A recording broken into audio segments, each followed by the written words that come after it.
tal-waqt. Ara ġej.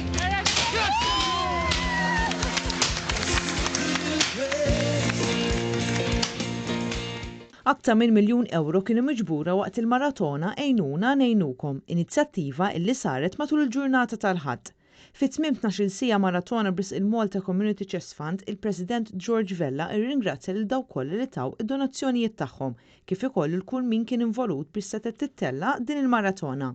George Vella ratħar li l-poplu Malti u għawċi kollu tal-qalb kbira li għandu biex inġabret din is-somma hekk sabiħa f'dan il-perjodu li huwa ferm diffiċli għal kulħadd. Il-President flimkien ma' Martu Mirjam għattaw il-ġurnata tal-Ħadd iwieġbu it-telefonati u jappellaw għad-donazzjonijiet hekk kif il-Malta Community Chest Fund teħtieġ ħafna flus biex tkun tista' tgħin lil min jirrikorri għandha għas-sostenn finanzjarju minħabba marti u problemi soċjali. Fl-aħħar ġimgħat il-Fondazzjoni ħabbret li talbiet għall-għajnuna żdiedu u l-fondi naqsu drastikament. Dan hekk kif minkejja il-pandemija waqfet ħafna attivitajiet li fihom kienu jinġabru l-flus, il-każi ta' kanċer u ċirkostanzi ta' faqar qatt ma waqfu. Tant il-Fondazzjoni toħroġ mal-1,000,000 kull sena f'għajnuniet.